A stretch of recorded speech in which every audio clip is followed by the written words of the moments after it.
ஓம் சாந்தி. ஜனவரி 21, 2024. அவ்யக்த பாப்தாதா, மதுபன். முரளி ஒரிஜினல் தேதி ஜனவரி 18, 1998.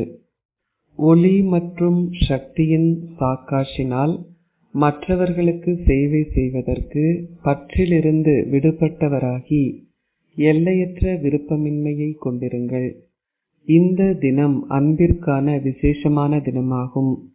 அமிர்த வேளையிலிருந்து சகல திசைகளிலும் உள்ள குழந்தைகள் தமது இதயபூர்வமான அன்பை பாப்தாதாவிற்கு வழங்கிக் கொண்டே இருக்கிறார்கள். குழந்தைகள் அனைவரிடமும் அன்பு முத்துக்களால் ஆன மாலைகள் தொடர்ந்து பாப்தாதாவின் கழுத்தில் போடப்பட்டு கொண்டே உள்ளன. இந்த தினத்தில் ஒரு புறம் அன்பு முத்துக்களின் மாலைகள் உள்ளன, மறுபுறம் இனிய முறைப்பாடுகளின் மாலைகளும் காணப்படுகின்றன. எவ்வாறாயினும் இந்த வருடம் முறைப்பாடுகள் வித்தியாசமாக இருப்பதை பாபா கண்டார். முன்னர் நீங்கள் எங்களையும் உங்களுடன் அழைத்து சென்றிருக்க வேண்டும், நாங்கள் சாக்கார ரூபத்தில் பராமரிப்பை பெறவில்லை போன்ற முறைப்பாடுகள் காணப்பட்டன. இந்த வருடம் பெரும்பாலான முறைப்பாடுகள் தந்தைக்கு சமமாகி பாபாவிடம் செல்ல வேண்டும் என்று விரும்புபவர்களிடமிருந்தே வந்திருந்தன. பெரும்பாலானோருக்கு சமமானவர் ஆக வேண்டும் என்ற மிக நல்ல ஊக்கமும் உற்சாகமும் காணப்படுகின்றன. சமமானவர்கள் ஆக வேண்டும் என்ற அவர்களின் ஆசை மிகவும் ஆழமானது. நான் உங்களுக்கு சமமானவராகி உங்களிடம் வர வேண்டும். இந்த எண்ணத்தையே பல குழந்தைகள் தமது இதயபூர்வமான உரையாடலின் போது கொண்டிருந்தார்கள். பாப் தாதாவும் குழந்தைகளிடம் கூறுகின்றார், நீங்கள் சமமானவர் ஆகுவீர்களாக, நீங்கள் சம்பூர்ணம் ஆகுவீர்களாக, நீங்கள் முழுமையானவர் ஆகுவீர்களாக. அனைத்து நேரத்திற்கும் இவ்வாறு ஆகின்ற வழிமுறை மிகவும் இலகுவானது. நீங்கள் இன்று அன்பில் மூழ்கி இருப்பதை போல் அன்பு கடலில் சதா மூழ்கி இருப்பதே இலகுவான வழிமுறையாகும். நீங்கள் வேறு எதையாவது நினைத்தீர்களா? நீங்கள் பாப் தாதாவை விட வேறு யாரையாவது நினைவு செய்தீர்களா? அமர்ந்திருக்கும் பொழுதும் நடக்கும் பொழுதும் நீங்கள் அன்பில் மூழ்கி இருந்தீர்கள். நீங்கள் நடக்கும் போதும் உலா வரும் பொழுதும் எதை நினைவு செய்தீர்கள்? பிரம்மா பாபாவின் தெய்வீக செயல்களையும் அவரின் ரூபத்தையும் அவரின் உருவம் உங்களின் முன்னால் இருந்தது. அத்துடன் அவரின் தெய்வீக செயல்கள் உங்களின் விழிப்புணர்வில் இருந்தன. நீங்கள் அனைவரும் இன்று அந்த அன்பை விசேஷமாக அனுபவம் செய்தீர்கள்தானே? அது கடினமாக இருந்ததா? அது இலகுவாக இருந்தது தானே? அன்பு எத்தகைய சக்தி என்றால் அது உங்களை அனைத்தையும் மறக்கச் செய்கிறது. நீங்கள் உங்களின் ஷரீரத்தையும் நினைவு செய்வதில்லை, ஷரீர உலகையும் நினைவு செய்வதில்லை. அன்பானது உங்களை சிரமப்பட்டு உழைப்பதிலிருந்து விடுவிக்கிறது. எங்கு அன்பு உள்ளதோ அங்கே எவ்விதமான சிரமமும் இருக்காது. அன்பானது இலகுவாகவும் அத்துடன் எப்பொழுதும் பாப்தாதாவின் கரம் உங்களின் மீதிருப்பதை அனுபவம் பெறச் செய்கிறது. அன்பானது பாதுகாப்பு குடையாகி மாயையை நீங்கள் வெற்றி பெறச் செய்கிறது. பிரச்சனைகளின் மலையானது எத்தனை பெரியதாக இருந்தாலும் அன்பானது அந்த மலையையும் நீரை போல் லேசாக்கி விடுகிறது.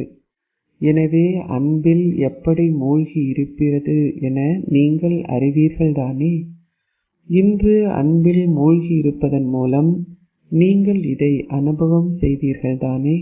நீங்கள் வேறு எதையாவது நினைத்தீர்களா? நீங்கள் நினைவு செய்யவில்லை தானே? பாபா பாபா பாபா என்பதை தவிர வேறு எதுவும் இல்லை. நீங்கள் ஒரே ஒருவரின் அன்பில் திளைத்திருந்தீர்கள். எனவே பாப்தாதா கூறுகின்றார், அன்பு கடலில் திளைத்திருப்பதை விட வேறு எந்த முயற்சியையும் செய்யாதீர்கள். எப்படி திளைத்திருப்பது என்பது உங்களுக்கு தெரியுமா? சில நேரங்களில் குழந்தைகள் அன்பு கடலில் திளைத்திருக்கிறார்கள். ஆனால் அவர்கள் குறுகிய நேரத்திற்கு மட்டுமே திளைத்திருந்துவிட்டு பின்னர் வெளியே வந்து விடுகிறார்கள்.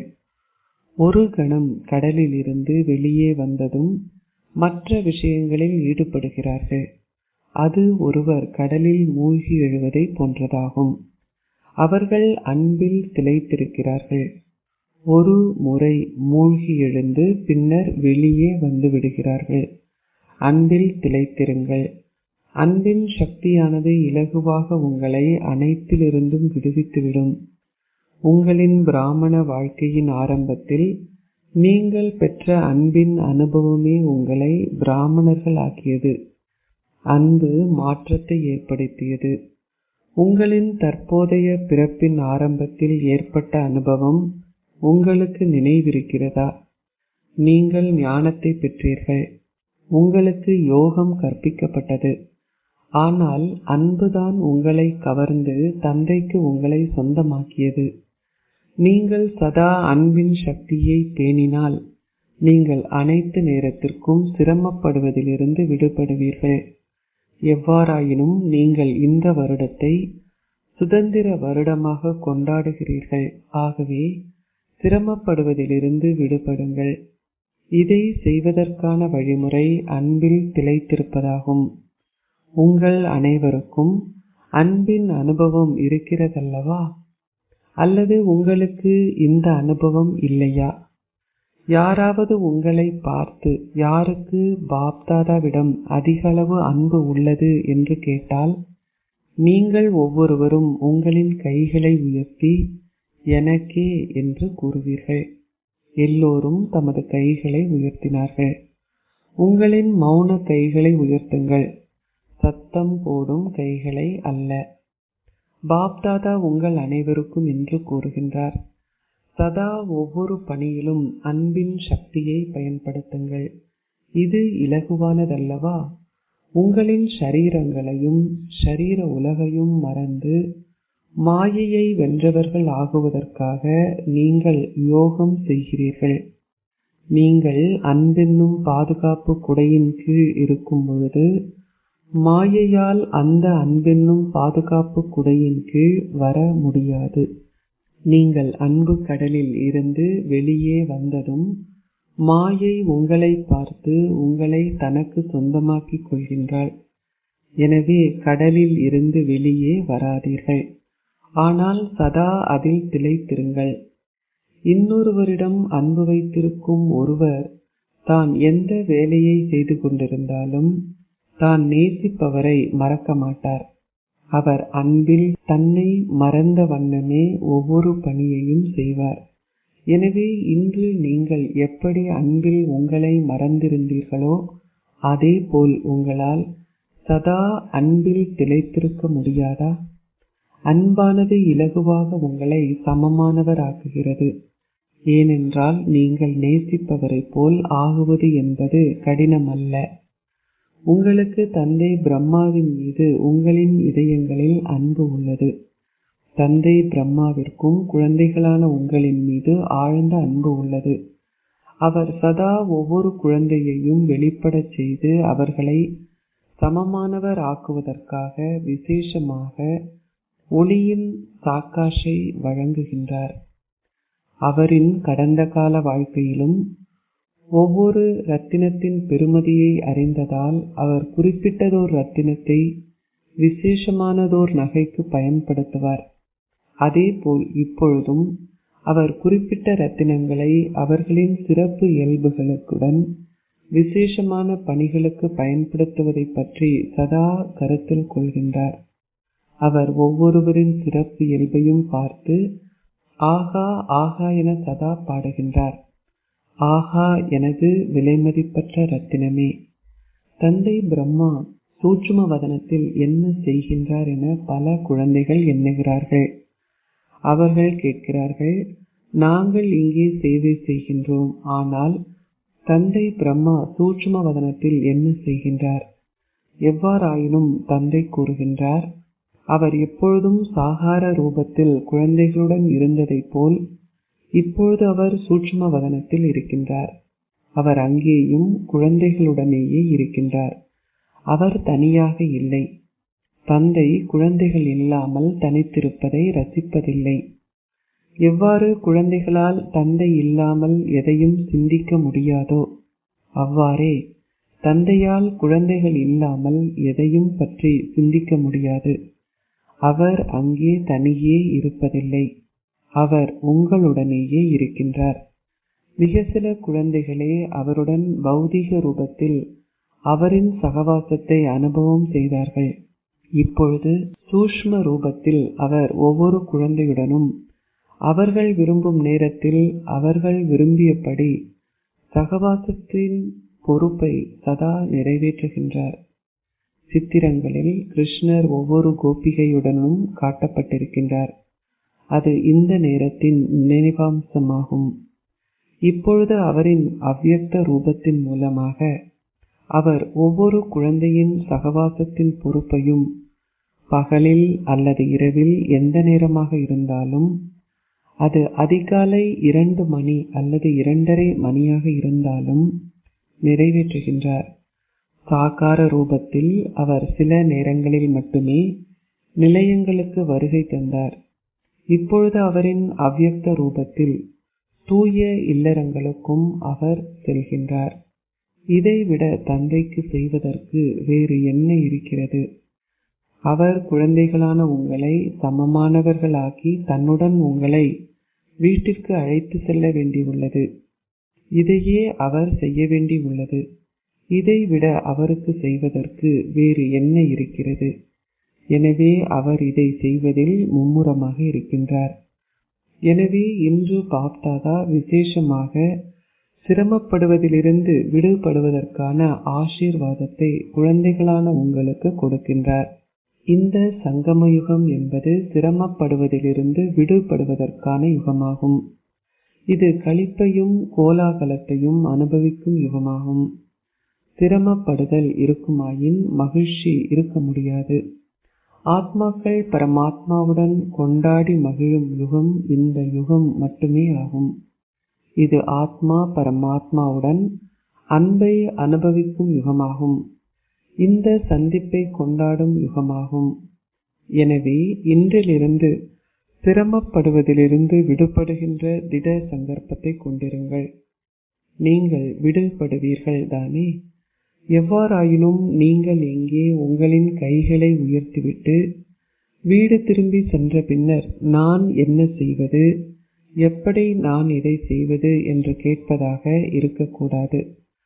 பாப்தாதாவிடம் ஒவ்வொரு குழந்தையினதும் திட சங்கற்பமான எண்ணங்களின் முழுமையான ஃபைல் இருக்கிறது.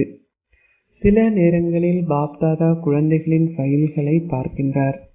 நீங்கள் மீண்டும் மீண்டும் திட சங்கற்பமான எண்ணங்களை கொண்டிருக்கின்றீர்கள், அப்படித்தானே?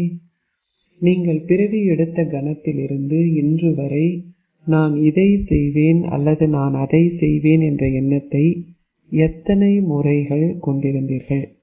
எவ்வாறாயினும் நீங்கள் இன்னமும் அந்த எண்ணத்தை நிறைவேற்றவில்லை. நீங்கள் மிக நல்ல இதயபூர்வமான சம்பாஷணைகளை மேற்கொள்கிறீர்கள். அத்துடன் நீங்கள் பாப்தாதாவையும் களிப்படைய செய்கிறீர்கள்.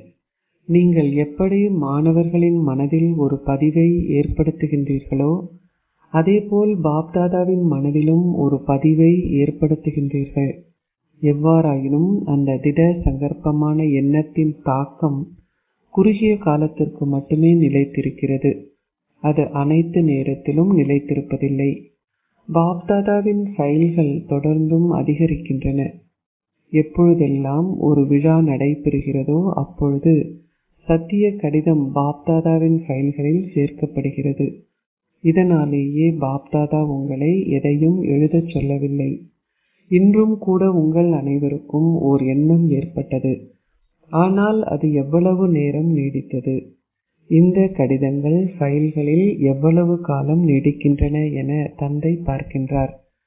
குழந்தைகளான நீங்கள் தந்தைக்கு சமமானவர்கள் ஆகும் பொழுது ஃபைல் முடிவிற்கு வரும்.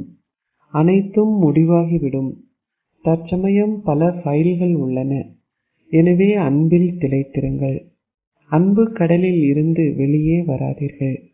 தந்தை பிரம்மாவிடம் உங்களின் இதயங்களில் ஆழ்ந்த அன்பு உள்ளது.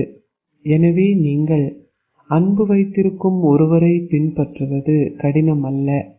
அன்பை பற்றி கூறுவார்கள், எங்கு அன்பு உள்ளதோ ஒருவர் தனது உயிரை கூட அதற்காக தியாகம் செய்வார். பாப்தாதா உங்களின் உயிர்களை தியாகம் செய்யும்படி கூறவில்லை. அதற்கு பதிலாக பழைய உலகை தியாகம் செய்யுங்கள். இதற்கு ஒரு இறுதி நாளை நிச்சயம் செய்யுங்கள். நீங்கள் மற்ற விழாக்களுக்கு தேதிகளை நிச்சயம் செய்கிறீர்கள். 20ஆம் தேதி, 24ஆம் தேதி. அப்படியென்றால் நீங்கள் இதற்காக எப்பொழுது ஒரு தேதியை நிச்சயம் செய்வீர்கள்? பாப் தாதா இதற்காக ஒரு தேதியை நிச்சயம் செய்ய வேண்டும் என்று கூறப்பட்டது. பாப் தாதா ஒருபொழுதும் எப்பொழுது என கூறுவதில்லை. அவர் இப்பொழுது என்றே கூறுவார். பாப் தாதா எப்பொழுதாவது எதையும் வேறொரு நாளைக்கு என கூறியிருக்கின்றாரா? அவர் எப்பொழுதும் இப்பொழுது என்றே கூறுவார். நீங்கள் எதை செய்ய விரும்பினாலும் அதை இப்பொழுதே செய்யுங்கள். எவ்வாறாயினும் பாப் தாதாவே சர்வ சக்திவான் ஆவார். அவர் சர்வ சக்திவான் என்பதால் அவர் இப்பொழுது என்றே கூறுவார். எவ்வாறாயினும் குழந்தைகள் சிலவற்றை சில நேரங்களில் மட்டும் செய்யும் பழக்கத்தை கொண்டிருக்கிறார்கள். இதனாலேயே பாப்தாதா குழந்தைகளை கேட்கின்றார், நீங்கள் இதற்காக எப்பொழுது ஒரு தேதியை நிச்சயிப்பீர்கள்? நீங்கள் அதை ஏதாவது ஒரு நேரத்தில் செய்வீர்கள் என கூறுகின்றீர்கள். எனவே தந்தையும் எப்பொழுது என கேட்கின்றார். இப்பொழுது காலத்திற்கு ஏற்ப அனைவருக்கும் எல்லையற்ற விருப்பமின்மைக்குரிய மனோபாவம் தேவையாக உள்ளது. எவ்வாறாயினும் காலம் குழந்தைகளின் ஆசிரியர் ஆகக்கூடாது என பாப்தாதா விரும்புகின்றார். தந்தை உங்களின் ஆசிரியராக இருப்பதனால் காலத்திற்கு ஏற்ப ஏதாவது ஒன்றாக ஆகுதல் என்றால் காலத்தை உங்களின் ஆசிரியர் ஆக்குதல் என்று அர்த்தம். இதில் உங்களின் மதிப்பெண்கள் குறைந்துவிடும். எப்பொழுதும் சில குழந்தைகள் கூறுகிறார்கள், காலம் எங்களுக்கு கற்பிக்கும், காலம் எங்களை மாற்றும். உலகிலுள்ள ஆத்மாக்கள் அனைவரும் காலத்திற்கு ஏற்பவே மாறுவார்கள். ஆனால் குழந்தைகளான நீங்கள் காலத்திற்காக காத்திருக்க கூடாது. காலத்தை உங்களின் ஆசிரியர் ஆக்காதீர்கள். நீங்கள் உலகின் ஆசிரியரின் மாஸ்டர் உலக ஆசிரியர்கள் ஆவீர்கள். நீங்கள் படைப்பாளர்கள். காலம் படைப்பாகும். ஆகவே ஒரு படைப்பாளர் ஆத்மாக்களே, உங்களின் படைப்பை உங்களின் ஆசிரியர் ஆக்காதீர்கள். தந்தை பிரம்மா காலத்தை தனது ஆசிரியராக ஆக்கவில்லை. அவருக்கு ஆரம்பத்திலிருந்து இறுதி வரை எல்லையற்ற விருப்பமின்மை இருந்தது. அவர் ஆரம்பத்தில் இருந்தே தனது ஷரீரம், மனம், செல்வத்தை எப்படி பயன்படுத்தினார் என்பதையும் அவரின் சிறிதளவேனும் பற்று இல்லாதிருந்ததையும் நீங்கள் கண்டீர்கள். அவரின் ஷரீரத்தை பற்றி அவரிடமிருந்து இயல்பாகவே எழுந்த வார்த்தைகள் இது பாபாவின் ரதம் என்பதே ஆகும். அவர் ஒரு பொழுதும் இது எனது ஷரீரம் என்று நினைத்ததில்லை.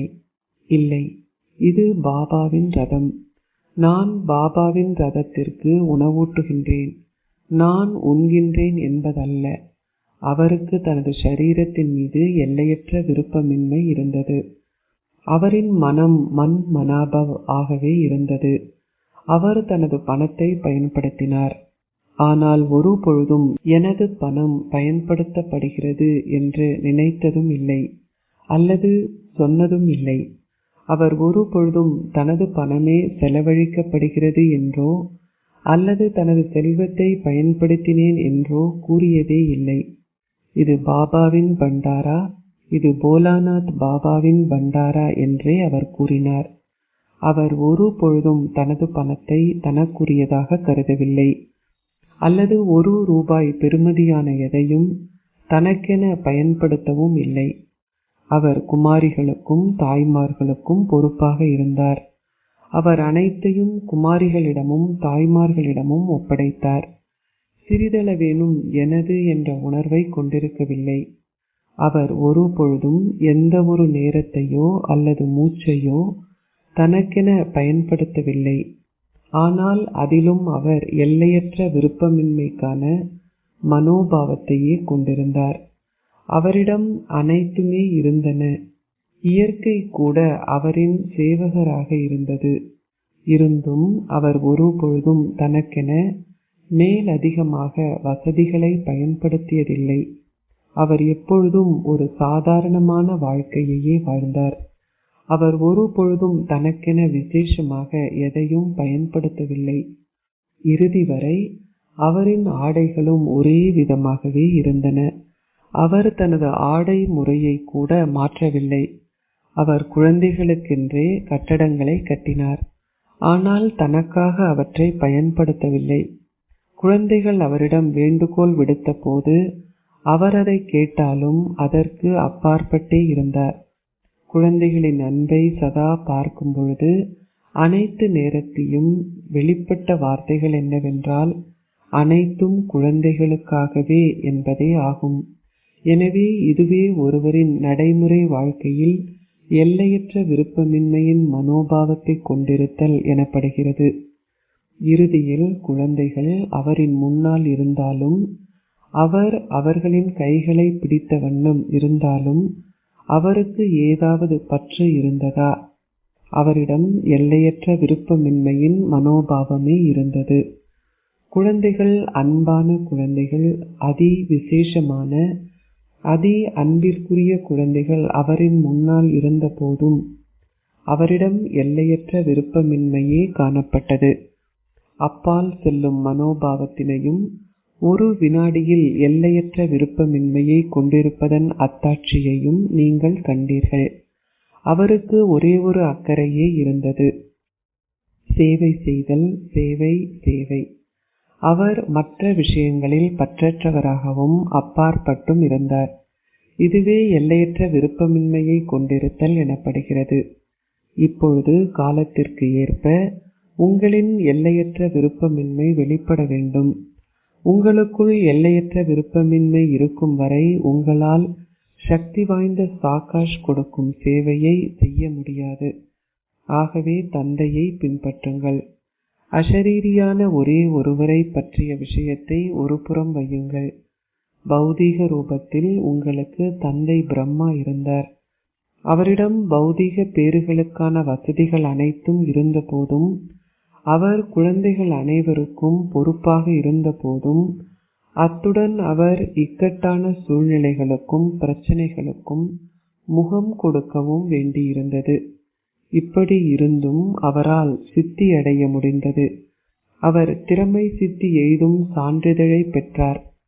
இதற்கான பிரதானமான காரணம் என்னவென்றால், அவர் எல்லையற்ற விருப்பமின்மை என்ற மனோபாவத்தை கொண்டிருந்தார். இந்த நேரத்தில் சூட்சும சங்கிலிகளின் சூட்சும பற்றுகள் காணப்படுகின்றன. அதிக அளவு ஆழமான சூட்சுமமான பற்று காணப்படுகிறது. பல குழந்தைகளால் அவர்களிடம் பற்று இருக்கும்போது அதை கூட அவர்களால் புரிந்து கொள்ள முடியாதிருக்கிறது. ஏதாவது ஒன்று ஒரு பற்று என்பதையே அவர்கள் உணராமல் இருக்கிறார்கள். அது எப்படியோ நடக்கும், அது அனைத்து நேரத்தையும் தொடரும் என அவர்கள் நினைக்கிறார்கள். தாம் அதிலிருந்து விடுபட வேண்டும் என்று அவர்கள் உணர்வதில்லை. எவ்வாறாயினும் அது அனைத்து நேரத்திலும் தொடரும். பல வகையான பற்றுகள் உங்களை எல்லையற்ற விருப்பமின்மைக்குரிய ஒருவராக ஆகுவதற்கு அனுமதிப்பதில்லை. நீங்கள் அப்படி ஆக விரும்புகின்றீர்கள். அத்துடன் நான் இப்படி ஆக வேண்டும் என்றும் நினைக்கின்றீர்கள். எவ்வாறாயினும் இவ்வாறு ஆகுவதற்கான ஆசையும் உண்மையில் அப்படி ஆகுவதற்கும் இடையில் சமநிலை காணப்படுவதில்லை. ஆசை பெரியதாக இருக்கிறது, நடைமுறை பயிற்சி குறைவாக இருக்கிறது. நான் நிச்சயமாக இதை செய்ய வேண்டும். இந்த பற்றற்ற தன்மைக்கான மனோபாவம் இன்னமும் வெளிப்படவில்லை. அது அவ்வப்போது வெளிப்பட்டு பின்னர் மீண்டும் அமிழ்ந்து விடுகிறது. அது ஏதாவது ஒரு நேரத்தில் இடம்பெறும். ஆனால் உங்களால் திறமை சித்தி எய்த முடியாமல் போய்விடும். நீங்கள் சித்தி அடைவீர்கள், ஆனால் திறமை சித்தி அடைய மாட்டீர்கள். காலத்தின் வேகம் மிகவும் துரிதமானது. முயற்சிகளின் வேகமோ மெதுவாக உள்ளது. நீங்கள் பெரிய முயற்சிகள் செய்கிறீர்கள், ஆனால் நீங்கள் சூட்சுமமான பற்றுகளால் கட்டப்பட்டுள்ளீர்கள். நாம் உங்களிடம் பறந்து வர விரும்புகின்றோம் என்ற குழந்தைகளின் பாடலை கேட்கும் பொழுது பாப்தாதாவும் உங்களை பறக்கச் செய்யவே விரும்புகின்றார். ஆனால் உங்களின் பற்றுகள் உங்களை பறக்க அனுமதிக்குமா, அல்லது நீங்கள் இங்கேயும் இல்லாமல் அங்கேயும் இல்லாமல் இருப்பீர்களா என அவர் நினைக்கின்றார். இப்பொழுது காலத்திற்கு ஏற்ப பற்றுகளிலிருந்து விடுபட்டவர் ஆகுங்கள். எல்லையற்ற விருப்பமின்மை உடையவர் ஆகுங்கள். உங்களின் மனங்களில் விருப்பமின்மையை நீங்கள் கொண்டிருக்க வேண்டும். ஒரு நிகழ்ச்சியின் பலனாக வருகின்ற விருப்பமின்மை தற்காலிகமானது. உங்களின் சூட்சும பற்றுகளை சோதித்து பாருங்கள். புற விஷயங்கள் இப்பொழுது முடிந்துவிட்டன. சில குழந்தைகள் வெளி பற்றுகளிலிருந்து விடுபட்டுள்ளார்கள். ஆனால் சூட்சுமமான பற்றுகள் மிகவும் சூட்சுமமானவை. அதனால் அவர்களால் இதை அறிந்து கொள்ள முடியாதிருக்கிறது. சோதனை செய்யுங்கள். மிக ஆழமாக சோதியுங்கள். சம்பூர்ணம் என்ற கண்ணாடியில் உங்களின் பற்றுகளை சோதியுங்கள். இந்த பரிசை தந்தை பிரம்மாவிடம் அவரின் நினைவு நாளில் கொடுங்கள். உங்களுக்கு அவரின் மீது அன்பு உள்ளது. அதனால் அன்பினால் ஒருவர் என்ன செய்வார்? ஒரு பரிசு கொடுப்பார். எனவே இந்த பரிசை கொடுங்கள். உங்களை கரைகளில் பிடித்து வைத்திருக்கும் எதையும் கைவிட்டு விடுதலை ஆகுங்கள்.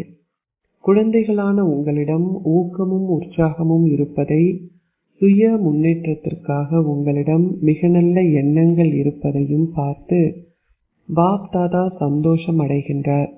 இப்பொழுது அந்த எண்ணங்களை நிறைவேற்றுங்கள். அச்சா, இன்று விசேஷமான ஆசிரியர்களின் ஒன்று கூடல் உள்ளது. இந்த கொண்டாட்டம் உங்களின் சேவையின் பலனாக இடம் பெறுகிறது. குழந்தைகளான நீங்கள் சேவையின் பலனை பெறுவதையும் நீங்கள் கொண்டாடுவதுடன் சேவையின் பலனை உண்கின்றீர்கள் என்பதையும் பார்த்து பாப்தாதா மகிழ்ச்சி அடைகின்றார். நீங்கள் சேவையில் வரிசை கிரமமாக வெற்றி பெற்றுள்ளீர்கள். தொடர்ந்தும் வெற்றி பெறுவீர்கள். அச்சா, உள்நாட்டிலும் வெளிநாடுகளிலும் உள்ள அன்பில் திளைத்திருக்கும் அன்பான குழந்தைகள் அனைவருக்கும், சதா அன்பு கடலான தந்தையின் அன்பில் திளைத்திருக்கும் அதிகபட்ச நெருக்கமான ஆத்மாக்களுக்கும், தந்தை பிரம்மாவின் சிறப்பு இயல்புகளை தமது நடைமுறை வாழ்வில் சதா கடைபிடிக்கும் மேன்மையான ஆத்மாக்களுக்கும், முயற்சி செய்வதிலிருந்து விடுபட்டிருப்பதுடன் களிப்புடன் இருந்து இறை அன்புடன் பறந்து கொண்டிருப்பவர்களுக்கும், தந்தைக்கு சமமாக வேண்டும் என்ற எண்ணத்தை நடைமுறைப்படுத்துபவர்களுக்கும், இதயங்களுக்கு சௌகரியம் அளிப்பவரான பாபாவின் இதயத்தில் அமர்ந்திருக்கும் குழந்தைகளுக்கும், இந்த விசேஷமான தினத்தில் இன்று தயவு செய்து தந்தை பிரம்மாவிடமிருந்து பல மில்லியன் மடங்கு அன்பையும் நினைவுகளையும் ஏற்றுக்கொள்ளுங்கள். பாப்தாதா சதா குழந்தைகளின் இதயங்களில் குடியிருக்கின்றார். அவர் சூஷ்ம வதனத்தில் இருந்தாலும் குழந்தைகளின் இதயங்களிலும் அவர் குடியிருக்கின்றார். எனவே இத்தகைய தந்தையை தமது இதயங்களில் கலந்திருக்கும் குழந்தைகளுக்கும் பாப்தாதாவின் அன்பு, நினைவு மற்றும் நமஸ்காரங்கள் என்ற முத்துக்களின் தட்டுக்களை பாப்தாதா வழங்குகின்றார். ஆசீர்வாதம்.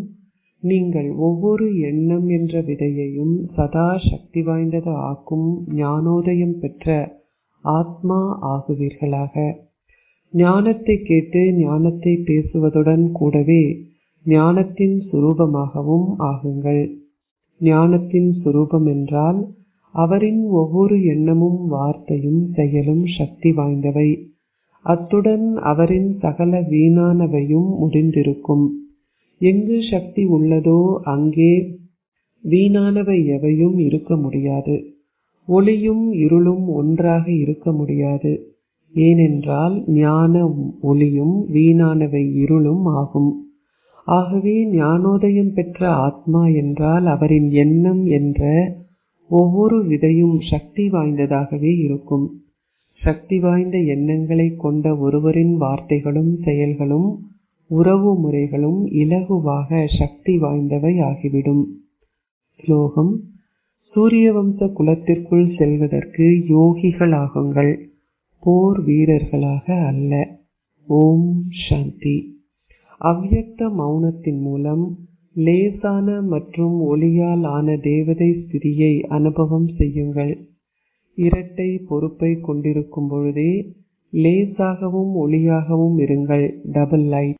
லேசாகவும் ஒளியாகவும் இருப்பதன் மூலம் நீங்கள் உங்களின் லௌகீக பொறுப்புகளால் களைப்படைய மாட்டீர்கள். ஏனென்றால் நீங்கள் ஒரு நம்பிக்கை பொறுப்பாளர் ஆகுவீர்கள். ஒரு நம்பிக்கை பொறுப்பாளரால் எப்படி களைப்படைய முடியும்? அது உங்களின் இல்லறம் அல்லது உங்களின் குடும்பம் என்று நீங்கள் நினைக்கும் பொழுதே அது ஒரு சுமை ஆகின்றது. அது எதுவும் உங்களுடையது அல்ல. அவ்வாறாயின் அது சுமை ஆக முடியுமா? நீங்கள் சம்பூர்ணமாக பற்றற்றவரும் அன்பானவரும் ஆவீர்கள். ஒரு குழந்தையும் அதிபதியும் ஆகுவீர்கள். அறிவிப்பு: இன்று சர்வதேச யோகா தினம். பிராமண குழந்தைகள் அனைவரும் மாலை 6:30 முதல் 7:30 வரை ஒன்றாக இருந்து குறிப்பாக உங்களின் சூஷ்மமான தேவதை ரூபத்தில் ஸ்திரமாக இருந்து ஒரு லேசான ஒளியான தேவதையாகி பாப் தாதாவுடன் உலகை சுற்றி வலம் வந்து அனைவருக்கும் சாகாஷ் வழங்கும் சேவையை செய்யுங்கள். ஓம் சாந்தி.